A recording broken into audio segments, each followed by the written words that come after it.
Good afternoon, and thank you for joining us today for an MP webinar with important updates on Massachusetts extended COVID-19 emergency paid sick leave program. I'm Amy Lehman, head of marketing here at MP.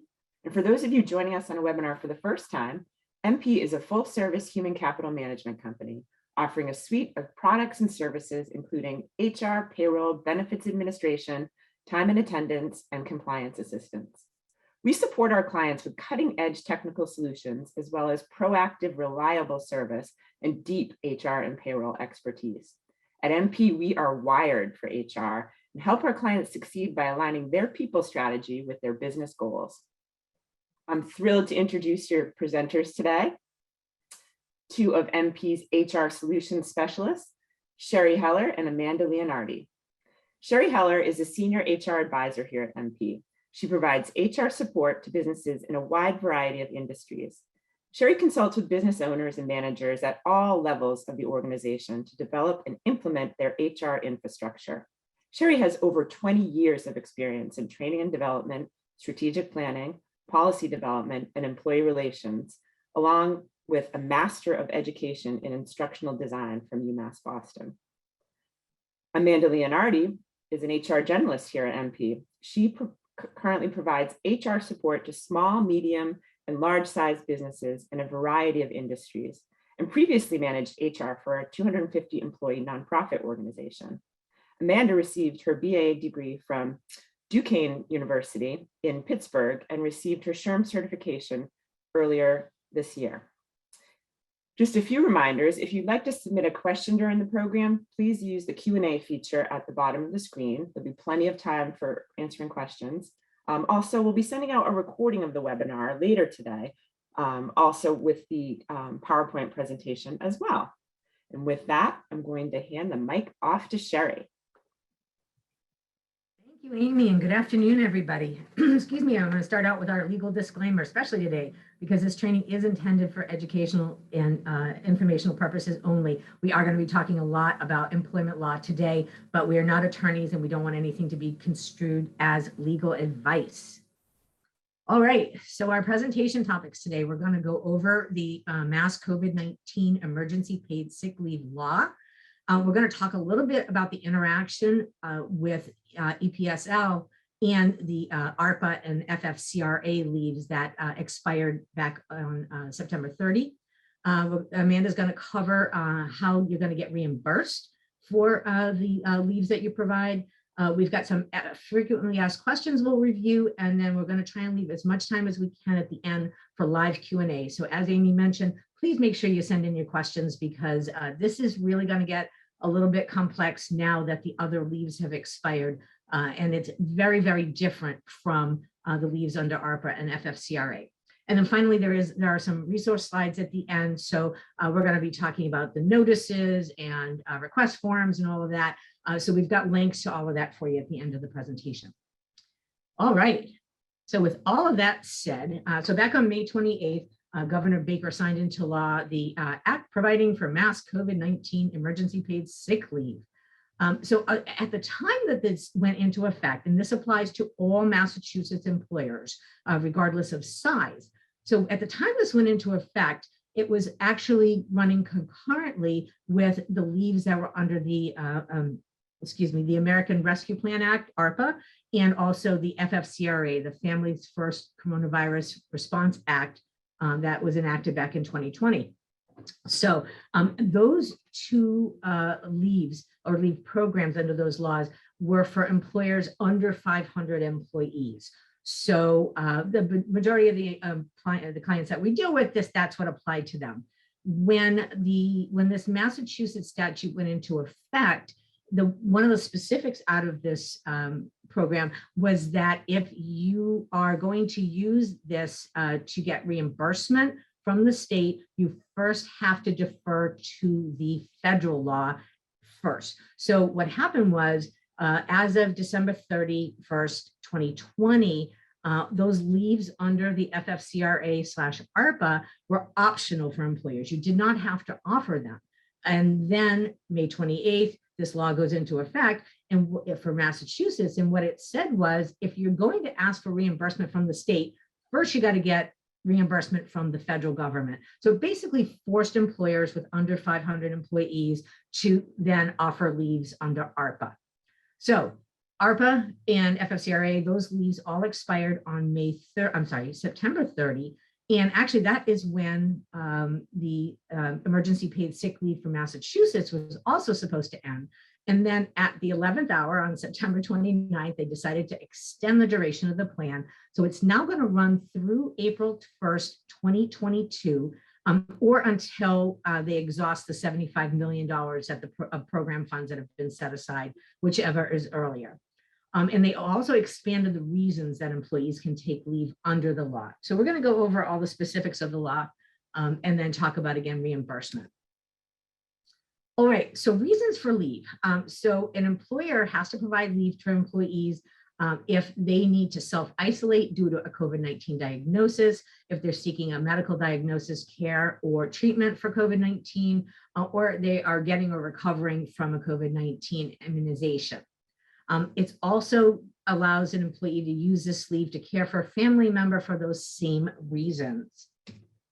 It's also a leave that you can, that employees can use if they are under some sort of quarantine order. Now, notice that it says local, state, or federal officials, health authorities. It also says employees and employer. So if you as the employer decide that you need an employee to quarantine until, let's say, they get results of a PCR test, that would fall under this reason for leave. And again, it is also for caring for a family member who also has to quarantine by one of those orders.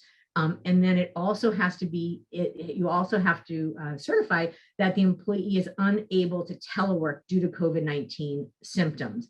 So for example, if you have somebody who is working remotely or is able to work remotely and they have COVID-19 symptoms, or let's say they're getting a vaccine and they have some side effects to the vaccine, they would not be eligible for this leave. It's only for employees who cannot telework. All right, so let's talk a little bit about the leave amounts. So this particular law allows for up to 40 hours of emergency paid sick leave.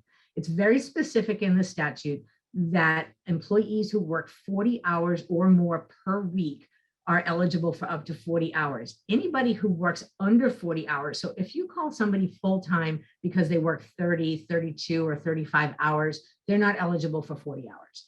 They're only eligible for the average amount that they would normally work in a work week.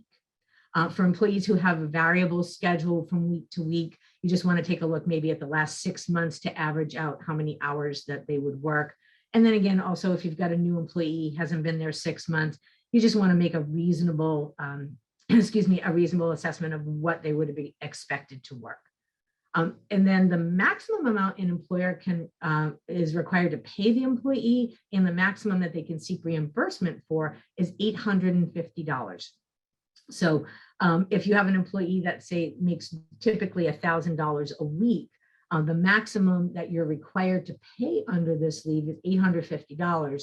The employee then can maybe use, their accrued paid time off, vacation time, or sick time, what have you, to top that off if you want. But the maximum reimbursement you can seek for any employee is $850. All right. Now, one thing that's going to be important is to make sure that you have employees requesting this leave. In order to be eligible for the leave request has to have the employee's name, the dates that the leave was taken, the COVID-19 related reason the employee is requesting the leave, and then a statement that because of the COVID-19 related reason, the employee is unable to work or telework. Along with that request, if it's for a quarantine or a self-quarantine, you also have to list the name of the government agency or whoever is recommending that quarantine. And then again, if it's for caring for a family member who's subject to quarantine, you need to list the name of that family member and the relationship to the employee. Right, so the state has a sample leave request form. My theory is, why reinvent the wheel? They've already done it for you. There is a link at the end of the presentation for this form. I suggest you download it. Make sure you have your employees using this form to request leave under this law.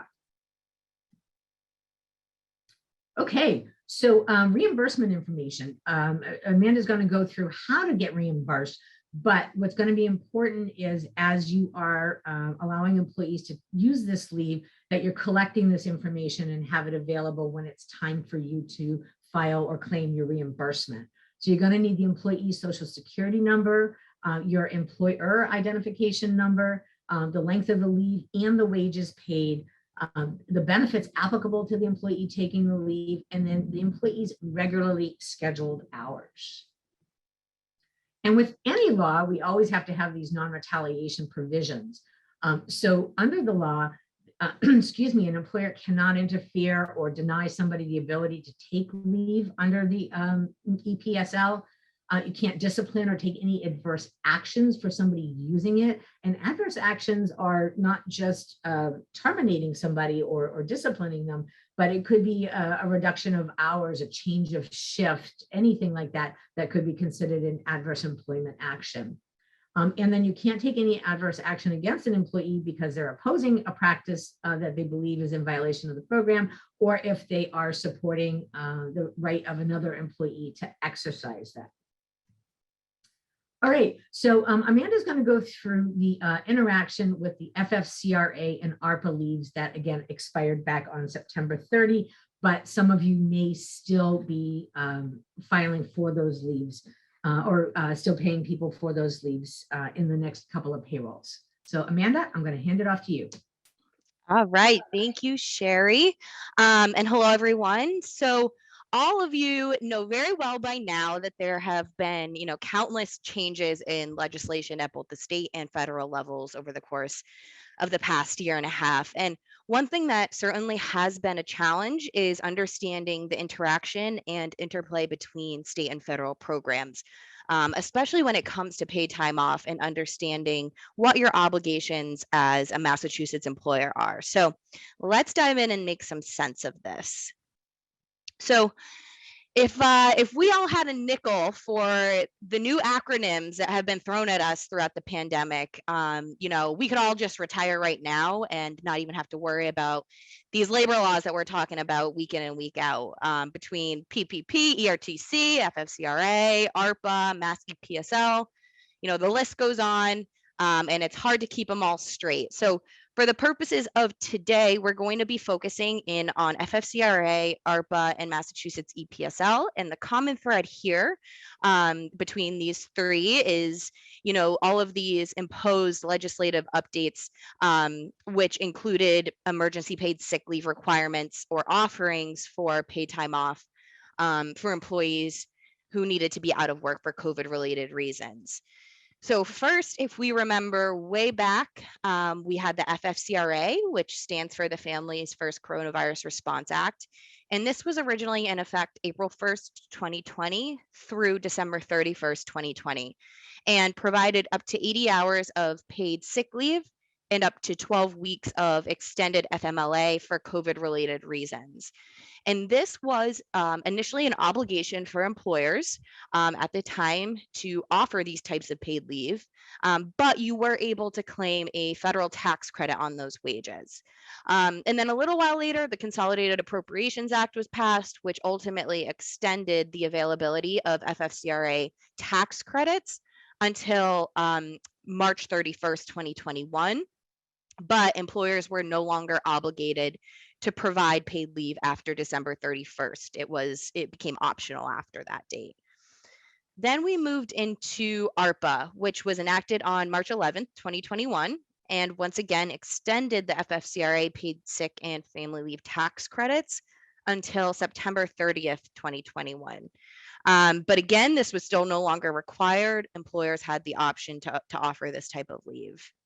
And then to add another layer and, another player in the mix, the state of Massachusetts passed their own Massachusetts emergency paid sick leave, which went into effect on May 28th, 2021, and was only originally supposed to last through the end of September of 2021. So, when this was initially passed, it once again created an obligation for Massachusetts employers to offer up to 40 hours or the equivalent of 1 week of emergency paid sick leave. So as you know, and the reason why you're all here today, it is most recently the law was amended on September 29th to extend the duration of the program and to expand the reasons employees may take the leave under the law until April 1st, 2022, or the exhaustion of the program funds, whichever comes sooner. So how on earth do all of these things gel together, and what are you as Massachusetts employers obligated to provide? One very confusing piece of this is from, May 28th through September 30th, the Massachusetts, state program said that the federal tax credit is primary, like Sheri mentioned. So unless the employer had exhausted the federal tax credit, or were otherwise ineligible, they had to use that federal program over the state program. However, now that the federal program has ended and the state program has been extended, one of the most frequently asked questions is, does this mean that employees get an additional 40 hours of paid sick leave on top of what was taken under the federal program? And of course, in true golden HR answer fashion, it depends. So it really boils down to this. Any paid sick leave that was taken under FFCRA or ARPA prior to May 28th, 2021 will not satisfy your obligations under Massachusetts EPSL. So if an employee took federal emergency paid sick leave prior to May 28th, they would be eligible for an additional week of emergency paid sick under the Massachusetts program. On the other hand, if an employee took any paid sick leave under the federal ARPA program between May 28th, 2021 and September 30th, 2021, that time actually ran concurrently with the Massachusetts EPSL program. So you're not obligated to provide an additional 40 hours of emergency COVID sick leave. So May 28th is the important date there to remember. And any leave that occurred prior to that date does not satisfy the Massachusetts requirements. However, any leave that occurred after that date ran concurrently, and you are not required to provide more time. So let's take a look at a practical example here. We have our employee, James, and he is a full-time employee that works 40 hours per week. And let's say in April 2021, James took 80 hours of paid sick leave under ARPA due to quarantine. This instance is prior to May 28th, so those 80 hours of ARPA would not run concurrently with Massachusetts COVID sick leave requirements. But then in June of 2021, James took 16 hours of paid sick leave to recover from the side effects of getting his vaccine. This time was paid under the ARPA tax credits because remember, it was between May 28th and September 30th, and the federal credits were primary. However, that time ran concurrently with Massachusetts EPSL. So you could deduct 16 hours from the total 40 hours that James is entitled to for qualified reasons under the state program. And then present day in October, say James is feeling under the weather and goes to get tested, he would still be eligible to take 24 hours of paid sick leave while waiting for COVID-19 test results. So you are obligated to provide James with the 40 hours of sick leave between the 16 hours that you offered James in June through the federal program and the 24 hours he took in October through the state program. You have now satisfied your obligations under the Massachusetts EPSL requirements. So as you can see, a lot of moving parts here, but hopefully that example helped make a little more sense of this.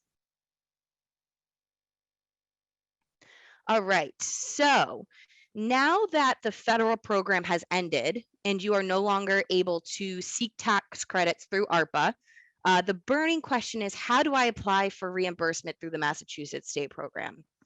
Well, you have certainly come to the right place because we are going to give you a step-by-step playbook today. So first, let's go through a quick overview of what you need to know about applying for reimbursement in general. So between July 8th, 2021 and April 1st, 2022, or the exhaustion of the 75 million designated to the program fund, again, whichever comes sooner, employers will be able to apply for reimbursement through the state of Massachusetts up to a maximum amount of $850 total. So even if your employee makes a higher weekly salary than $850, You're only obligated to provide them with a total maximum amount of $850 for 40 hours of leave. And that's also the maximum amount in wages that's eligible for reimbursement through the state. Also, the FAQ on the state's website, which was pretty expansive, so I definitely recommend that you check that out as well if you have questions. But the FAQ made it clear that if the state funds are expected to become depleted prior to April 1st, 2022, that you as employers will be notified within 15 days advance notice. So you'll have a heads up on that if it's going to end prior to the April 1st, 2022 date. Now, when you go to apply for reimbursement, you're going to do so through the Department of Revenue's MassTaxConnect website. And I did get confirmation from the Department of Revenue that you will receive a check from them containing your reimbursement. So, it's not a credit on future tax liability. You are going to receive a direct payment in the form of a check from the DOR when your reimbursement has been processed. All right, so the state site also says that it may take several weeks or longer to process reimbursement applications. So that's about as ambiguous as it gets, but it's something. The good news is that they did provide a direct email that you can contact with any questions you may have surrounding reimbursement. So that email is on your screen here. It's esl@dor.state.ma.us. And we will provide that again for you at the end of the presentation in our resource slides, so you have access to that in the future. Again, any leave time taken prior to May 28th, 2021 is not eligible for reimbursement through the state. And as Sheri mentioned earlier, one very important piece to know is that you must collect the appropriate documentation that she went over earlier in order to get reimbursement from the state. So they are requiring that you collect that in order to kind of substantiate that reimbursement. All right, so here are the step-by-step instructions walking you through how to apply for reimbursement. And this is all directly laid out on the state's website as well. So again, you can go back and access this information in the future. So first step is you're going to log into your MassTaxConnect account and then select the More tab. You're going to select Register for Emergency Sick Leave Reimbursement hyperlink in the Other Actions panel. You're, of course, going to read the instructions very carefully and then select the Acknowledge checkbox and select Submit. And this is going to create an emergency paid sick leave account for you. So you do need to go in and register for an account. So the first 5 steps are how you go about that. Then once you have established your account, you're going to select the Summary tab to return to your list of tax accounts.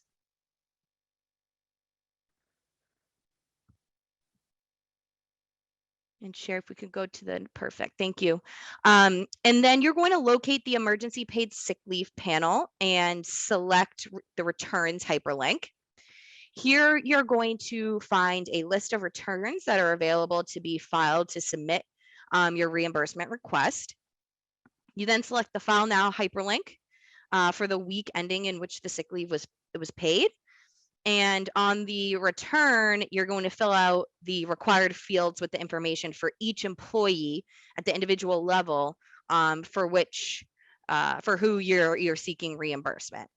You're going to read the information section carefully and select the attestation checkbox for each of those employees and then click Next whenever you're finished. And then you are going to review the confirmation information, choose Submit to file your request. And at that point, you have successfully made a request for the emergency paid sick leave reimbursement. So you can go ahead and click OK to return to your return screen. And then last but not least, the status of your return you filed you'll see it as submitted. And that status will then change to processed overnight. And if you need to, you can go back and view or amend a previously submitted and processed return. One additional item to note is that employers may, apply when whenever and as often as they like. So there's no specific time where you need to go in and apply. I did confirm with the DOR on that. And, there's no required cadence, no deadline at this time. I'm sure that'll change in the future, but we'll continue to keep an active pulse on that. And again, reimbursements are submitted per employee. So on your screen here, you see a video link, which we are going to play in a moment. This is a really helpful video that the state has put together that walks you through how to navigate the MassTaxConnect system, and kind of reiterates everything that we just went over in a visual form in order to apply for a reimbursement. So we are going to take a couple minutes to take a quick look at that. So Sheri, if you could go play the video. We will take you through the application process for reimbursement of the costs of providing emergency paid sick leave using MassTaxConnect. Beginning July 5th, 2021 and until September 30th, 2021, or the exhaustion of $75 million in program funds as determined by the Commonwealth, employers may apply for reimbursement of the costs of providing emergency paid sick leave. You'll start by logging in to MassTaxConnect. Select the More tab. Select the Register for Emergency Sick Leave Reimbursement hyperlink in the Other Actions panel. Read the instructions carefully. When you have, select the Acknowledge checkbox and select Submit. This will create an emergency paid sick leave account. Select the Summary tab to return to your list of tax accounts. Locate the Emergency Paid Sick Leave panel and select the Returns hyperlink.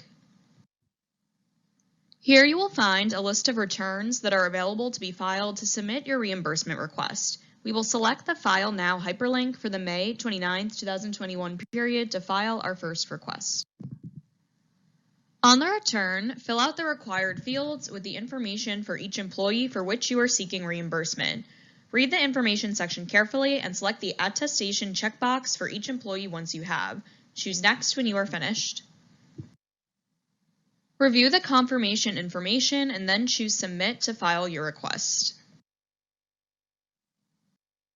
You've successfully made a request for emergency paid sick leave reimbursement. Select OK to return to the return screen. Notice that the status of the return we just filed is submitted. If you need to, you can view or amend a previously submitted and processed return. Depending on when your request is submitted, it may take several weeks or longer to process. If you need to file a request for another week, you can proceed here to file another return as before.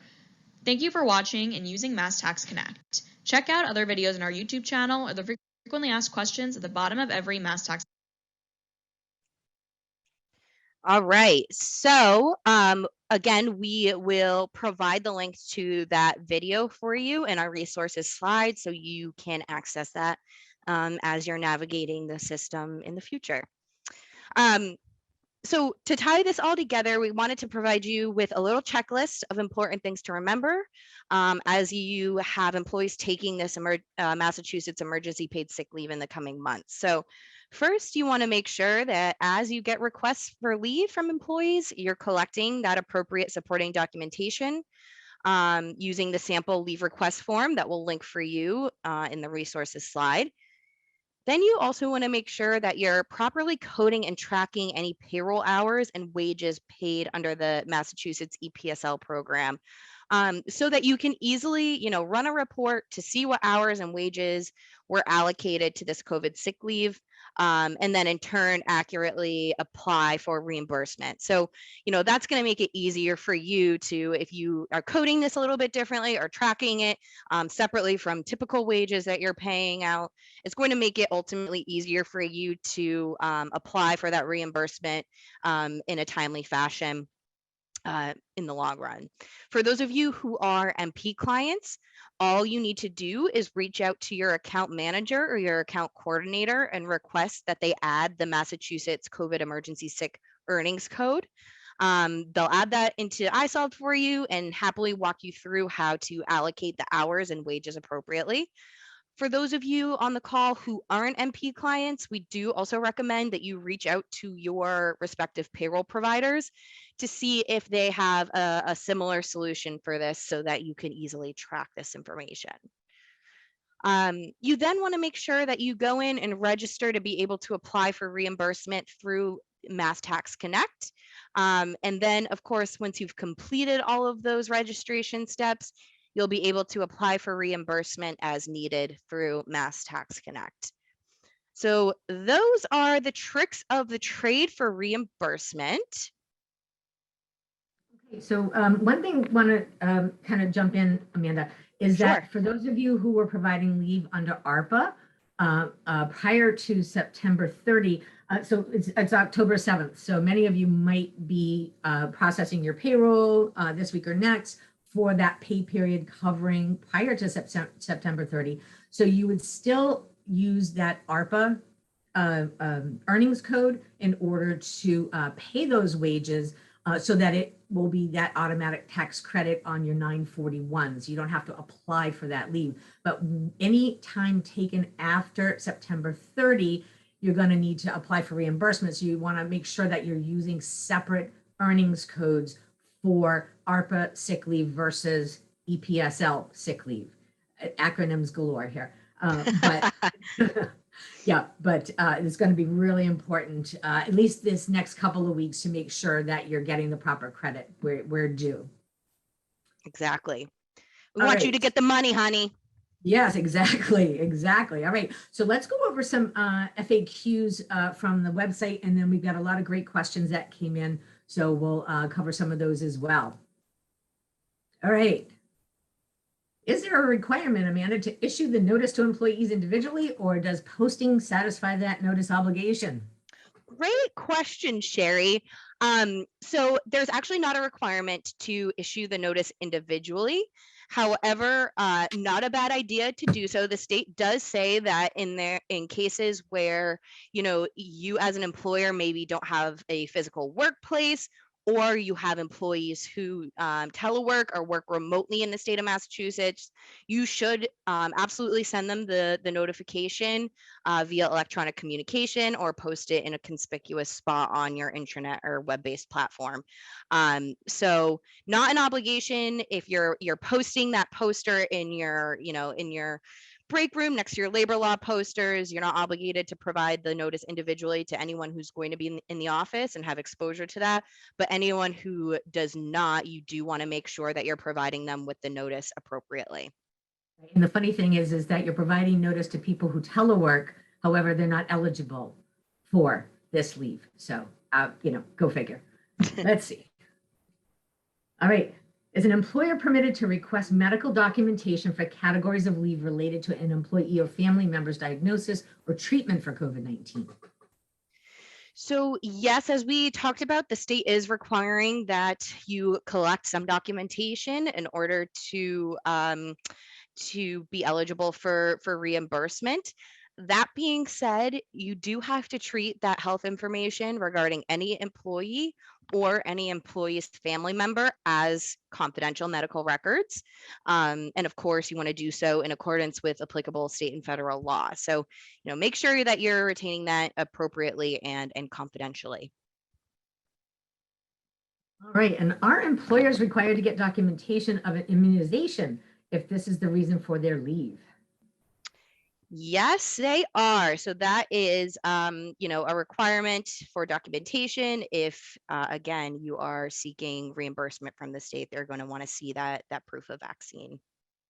And one question that comes up pretty frequently from employers is, I thought I can't ask for documentation. I can't ask somebody if they've been vaccinated or get proof of vaccination. But the EEOC has absolutely very emphatically said, yes, you can. You don't want to get any kind of medical diagnosis. So you just want but you can ask for verification that somebody has received the vaccine. Exactly. And the follow-up to that is you just want to be mindful and ensure that you're retaining that information, again, appropriately and confidentially in accordance with state and federal law. All right. So does the law apply to Massachusetts residents who work in another state? Yeah, and I've seen a couple of questions surrounding this come through in the chat. So eligible employees under the law are defined as those whose primary place of employment is in the Commonwealth of Massachusetts. So again, they have to be considered a Massachusetts employee. Their primary place of employment has to be in the Commonwealth in order for them to be eligible for, these benefits through the state program. And one thing I did notice in the questions that are coming in, there's some questions about the New York emergency paid sick leave. So do keep in mind when you have employees who are in other states, there are a number of states and actually cities and counties that have enacted their own emergency paid sick leave for COVID-19. So it is really important to know, we're just focusing on Massachusetts right now, but it is very possible that you should be offering it to out-of-state employees based on whatever state you're considering their work location. Yeah, exactly. And there are so many nuances to all of these different state laws. So just, be mindful of that as you're reading through. Just because Massachusetts has enacted X, Y, and Z does not mean another state is going to, follow suit. So just make sure that you're really diligent about reading into that and complying with the state specific regs. So does this law apply to businesses based in neighboring states with employees who live in Massachusetts and work from home?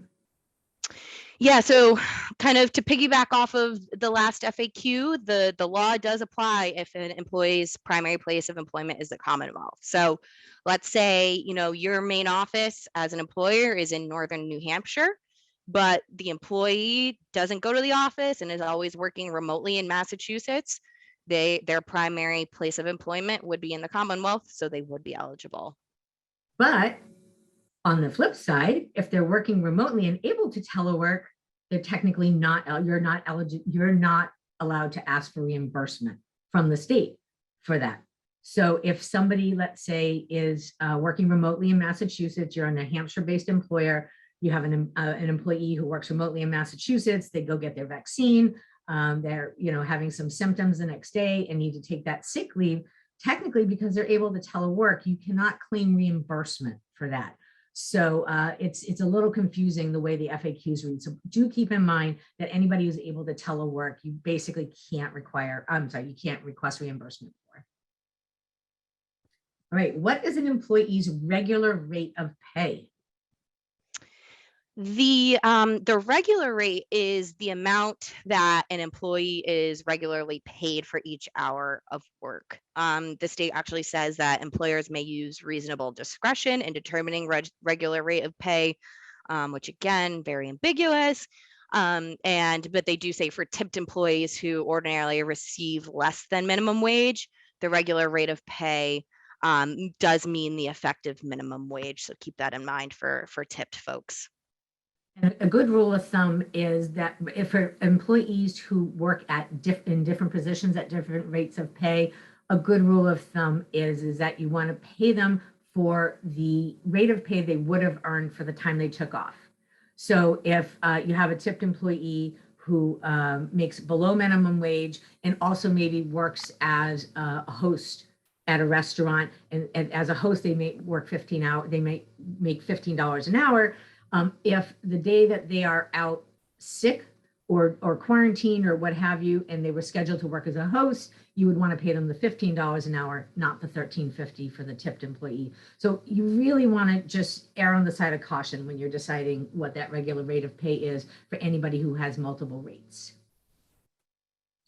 All right, last question is the maximum amount for which the employer can seek reimbursement for any one employee $850 on a weekly basis or total cap? Drum roll, please. It is $850 as a total cap. So that's it. It's kind of one and done deal right there. So, so if you have an employee who is a full-time employee eligible for 40 hours, and they take 16 hours because they're recovering from getting the vaccine, or maybe they're quarantining until they get their PCR test results back. So you might submit reimbursement for 1 week for a part of it, and then the next week maybe they're going to get their vaccine, they're taking another day off for that. All told, the maximum you can get is $850 per employee. Right, and keep in mind too, if you have an employee who's, a high earner and they're out for a week, let's say that they test positive for COVID, and you're going to be paying them their full salary for the week, just keep in mind you will only be getting that $850 back from the state. All right, so we got a bunch of questions in, so we're going to go through as many as we can before the end of the hour, and please keep sending your questions in. It's a great way for us to make sure that we're really going over all the details, the nitty gritty. So the first question that came in was it asked about the CDC's 7-day quarantine following travel for unvaccinated employees.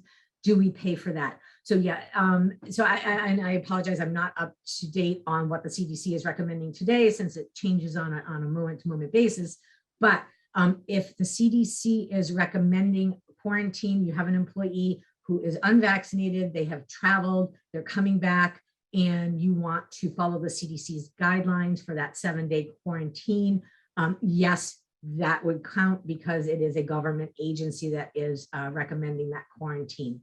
But again, remember, if it's a 7-day quarantine, you're only going to be able to give them at 40 hours at most, $850 maximum. All right, we have another question here. So it says, once an employee uses their 40 hours for leave, they are no longer eligible for pay unless they use their own paid time off, correct? So yes, technically that is correct. So you're obligated to provide, the 40 hours or the equivalent of 1 week based upon the employee's, work schedule. Beyond that, you are not obligated. So you could tell employees that they would be required to use, any accrued sick time or vacation time beyond that.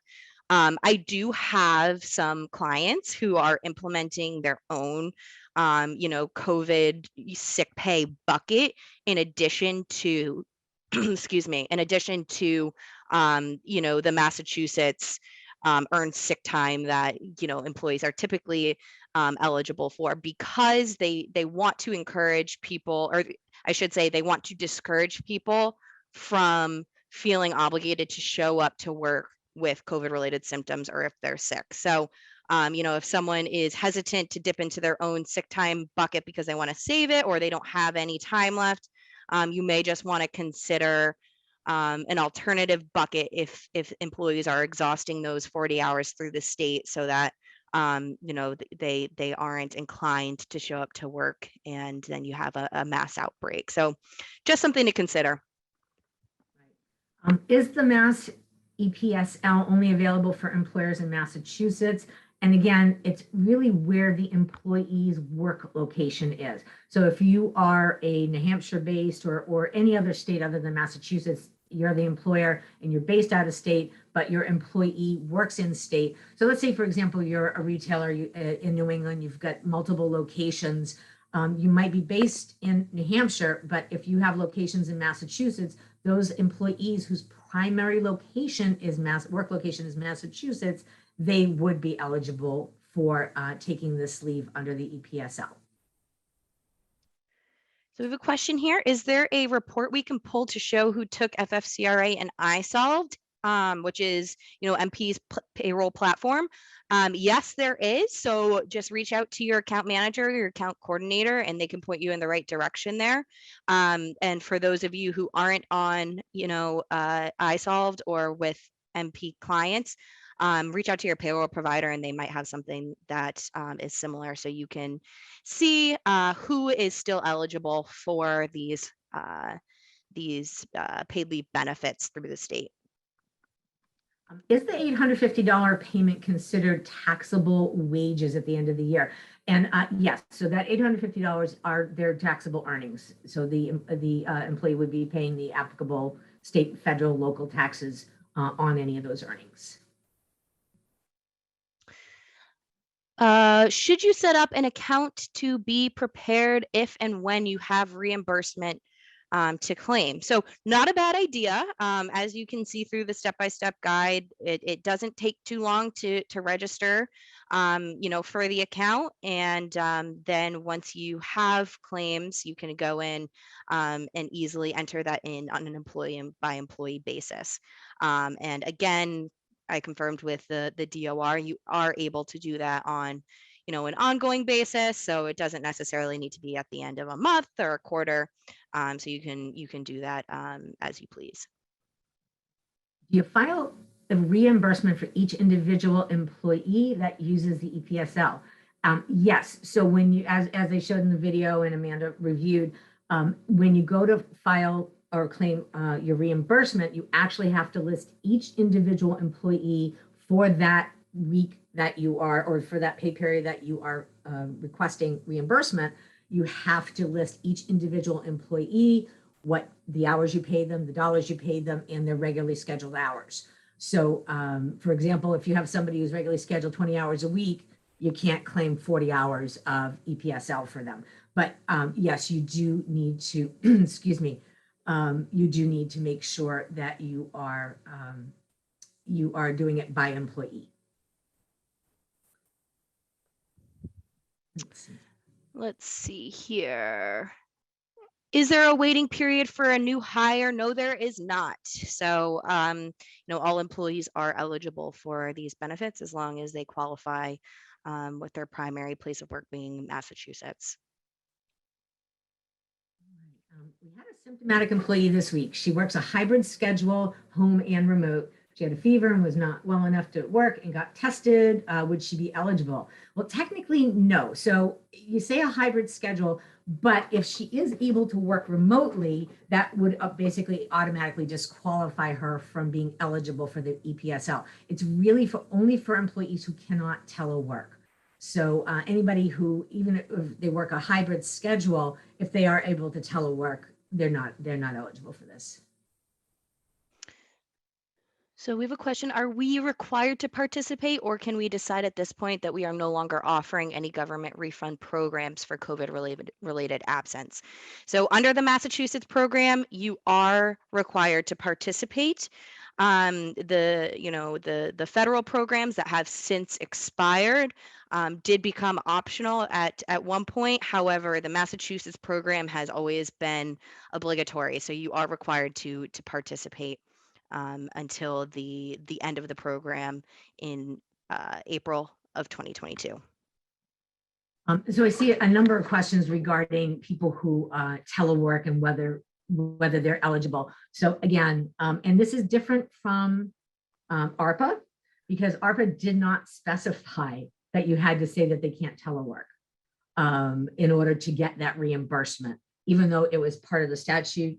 It did say if they're unable to telework, but you didn't have to attest to that. Here you have to attest to the fact that they can't telework, and that's why you're paying them this. So, I mean, if you are choosing to ask for reimbursement, just know that, you're going to be required to have documentation to support that. So that is really not recommended.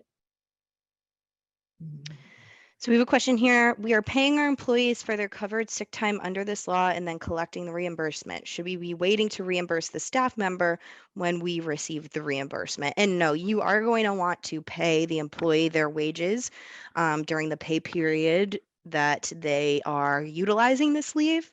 And again, you'll code those wages in a way that you can then take that and apply for reimbursement, and you'll receive a check in the mail from the DOR directly. But yeah, you don't want to have the employees wait for that payment until you receive it from the state, because you just never know the time frame that you're going to be getting that reimbursement, to be honest with you. So hopefully it's sooner rather than later. But yeah, you don't want to keep the employees waiting on their payments. And also, and this kind of brings up a point as far as how you're coding those hours. So even though we're recommending that you code those hours separately so that you can run reports, and then it'll just be easier for reimbursement or claiming reimbursement, it is not required that you call it something specific in your payroll. So if you're just automatically, if somebody's out sick, and you are paying them as sick hours, as long as you can discern which hours are eligible for reimbursement and which hours are not. The only thing I want to caution you against is that if you have a payroll system or accrual system that's set up that will automatically deduct that sick time from their earned sick time balance, you don't want to do that. So it really is going to depend on how you are set up on the payroll side. All right, can you explain the interaction between a voluntarily created COVID sick leave bucket and Mass EPSL? So yeah, let me clarify on this. So the Mass EPSL comes first, right? So you don't necessarily need to create a separate bucket for that if you don't want to. You know, you're providing them the up to 40 hours or equivalent of 1 week of their work schedule under the Massachusetts program. Those of us who have either gotten COVID or know someone who has, gotten COVID know that sometimes it takes a little bit longer than, 40 hours or 1 week to recover from, the illness. So if you wanted to provide additional specific COVID sick time beyond those 40 hours, you absolutely could. It wouldn't be reimbursed by the state. But if you wanted to create a little extra cushion beyond the 40 hours to provide employees who, are sick with COVID, you could create a secondary COVID sick leave bucket for once that Massachusetts EPSL time expires. Does an employee have to work 90 days to be eligible? And no, so any employee in Massachusetts or whose primary work location is Massachusetts who needs to take leave for any of these COVID related reasons are eligible regardless of how long they've been employed. Just to confirm, any paid leave that was taken by an employee under ARPA after 5/28, so May 28th, can be considered part of the 40 hours required to be offered under the PSL as well. We aren't required to offer an additional 40 hours since October 1st. Is that right? That's correct. So May 28th is that golden date. So if you've provided, 40 hours or 1 week of emergency paid sick leave since the 28th of May under either the federal tax credit or the state program, you have satisfied your obligations. However, if someone, took 80 hours of FFCRA leave prior to May 28th of 2021, you are still obligated to provide those 40 hours. But the bucket did not reset October 1st when the extension of this law happened, as long as the time was provided after May 28th. If the employee sick with COVID is a nurse who usually sees patients in their home, but could possibly move a couple of patients to telehealth visits, is she considered eligible, or is she not eligible because a few of her visits could be done remotely? So one of the things if you take a look at the FAQs, one of the things they made very clear is they're really leaving it up to the employer to use your best judgment. So for example, even though these are supposed to be COVID related reasons, if an employee has COVID symptoms, goes for a test and takes time off, and then the test comes back negative, they technically don't have COVID related reasons. You're acting in good faith as the employer, assuming that this is a legitimate reason. So really, I wouldn't give you a definitive answer on that. If they're able to telework, you're probably not going to be eligible for reimbursement. Does the state know whether they're able to telework? The state's not going to know that. But you're attesting to the fact that they can't telework. So really that is up to you as to how you want to handle that. Okay. If you offer a voluntary COVID sick leave bucket, can you distinguish between vaccinated and unvaccinated employees?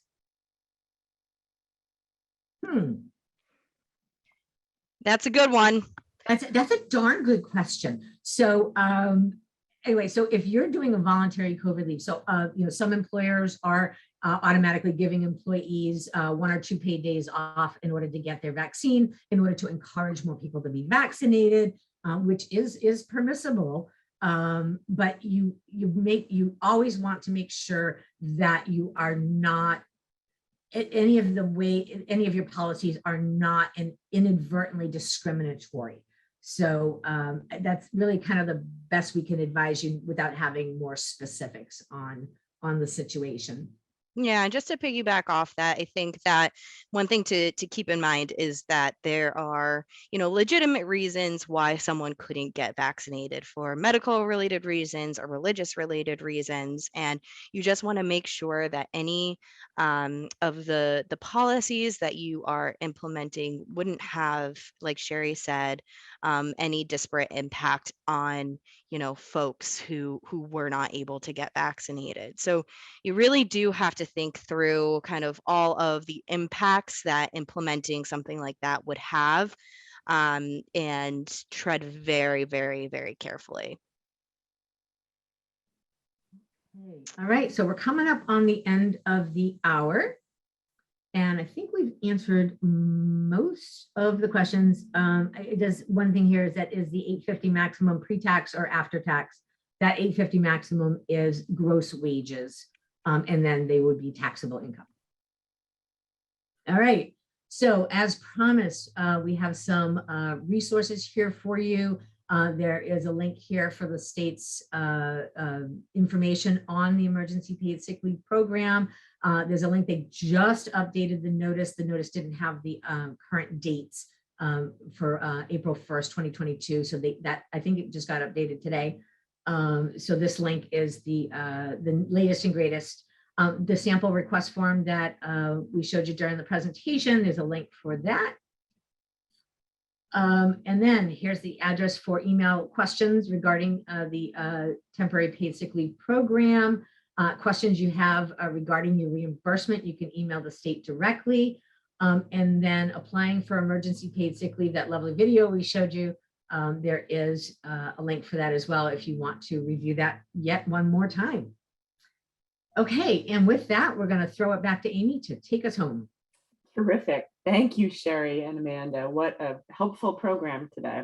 I want to remind you all that we'll be sending out a link to the recording of the webinar along with the slide deck later today.